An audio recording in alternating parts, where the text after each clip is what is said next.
কথা হলো যে প্রথমত আমাদের এক্সপেকটেশনের আগে প্রথমে বুঝতে হবে যে আমার ক্যাপাবিলিটি কি। আমি একটা ম্যাথও পারি না, ম্যাথ আমি বুঝিই না, আমি ম্যাথের ক্ষেত্রে মেন্টালি ডেড, তাইলে কি আমার বুয়েট প্রিপারেশনে নিয়ে একে তো চান্স পাওয়া টাফ, এইচএসসিতে 5 পাওয়া টাফ, আমি বুয়েটে ফার্স্ট হইতে কেমন চাই? আচ্ছা ফার্স্ট আমি চান্স পাওয়ার কথাই কেন চিন্তা করবো? আমাকে বুঝতে হবে আমার ক্যাপাবিলিটি কতটুকু, আমার ক্যাপাবিলিটি ডিউ স্ট্যান্ডার্ড, আমি কেন বুয়েটের প্রিপারেশন নিব? এই ওভার এক্সপেকটেশন নিতে যাই তো মারাটা খাও। আচ্ছা ক্যাপাবিলিটি ধরে নিলাম যে কারো অনেক সময় আমাদের ক্যাপাবিলিটি থাকে না, এই ক্যাপাবিলিটির গ্যাপটা আমরা ফিল আপ করতে পারি আমাদের এফোর্ট দিয়ে, যে না আমি ম্যাথ কম পারি, আমি একটা ম্যাথ 20 বার করে করব, তাইলে দেখি বইটা হয় কিনা। আমি ফিজিক্সের ম্যাথ কম পারি, আমি বাজারে সব রাইটের ফিজিক্সের ম্যাথ করে যাব, তাইলে দেখি বইটা হয় কিনা।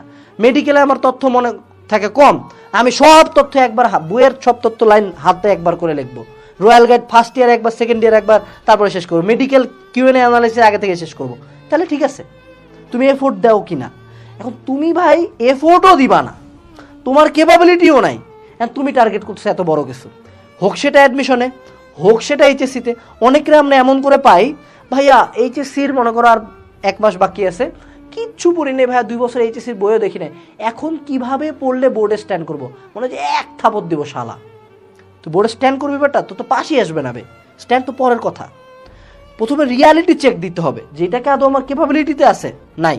তা আমি কবি বলুন যে এফোর্ট দিতে পারবো, যদি উত্তর হয় হ্যাঁ তাহলে ঠিক আছে, গো ফর ইট। তুমি তো এফোর্টও দেও না। এফোর্ট আর ক্যাপাবিলিটির মধ্যে সম্পর্ক হলো একটা, ধরো ঝুড়ি আছে, ঝুড়ির মধ্যে বা একটা বোতল আছে যেটার মধ্যে অনেকগুলো ফুটা আছে, তুমি তোমার এফোর্টটা হলে টেপের পানি, ঠিক আছে? তুমি যদি এই 3-4টা ফুটা থাকা সত্ত্বেও যে তোমার ব্রেন ডাল বা তুমি ওই অনুযায়ী ক্যাপাবল না, তোমার ধরো মাসেল বড় হয় না, তোমাকে কি করতে হবে? পানির গতি বাড়ায় দিতে হবে, তাহলে পানি যদি এই সাইড দিয়ে পড়ো তাও জিনিসটা ভর্তি হবে এককালে। এখন তোমার এই সাইডে ফুটাই আছে 50টা, তুমি পানি দিচ্ছ ফোটায় ফোটায়, তোমার জীবনে জগ ভর্তি হবে না।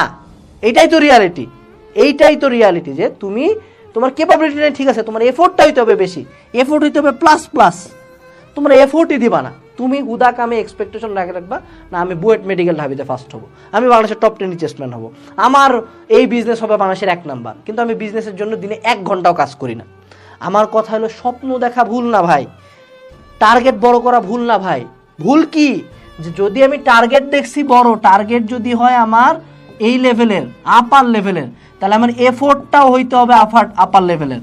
আমি যদি লাইফে বেশি কিছু চাই যে না আমি বাংলাদেশের সবচেয়ে ভালো ক্রিকেট প্লেয়ার হবো, এন্ড আমি জীবনে একদিনও ক্রিকেট খেলবো না, আমি বলবো না আমি বাংলাদেশের সবচেয়ে ভালো ক্রিকেট প্লেয়ার হবো, আমি সাকিব আল হাসানের চেয়ে ভালো অলরাউন্ডার হবে, ঠিক আছে, আমি কয়দিন প্র্যাকটিস করছি ক্রিকেটে, আমি ঘুম থেকে উঠে 2টার দিকে, আমি সপ্তাহে একদিন পাড়ার গলিতে ক্রিকেট খেলি, 2-4টা 6 মারে বলে আমি সাকিব আল হাসানকে কাটাই দেবো, তাহলে হবে না। সো জিনিসটা বুঝো যে তোমার ক্যাপাবিলিটি বুঝতে হবে 1, 2 নাম্বার যদি ক্যাপাবিলিটি থাকে তাহলে তো ভালো, তাহলে এফোর্ট দিতে হবে। ক্যাপাবিলিটি না থাকলে এফোর্টের পরিমাণ আরও বেশি হইতে হবে, টার্গেট যত বড় এফোর্ট তত বেশি হবে।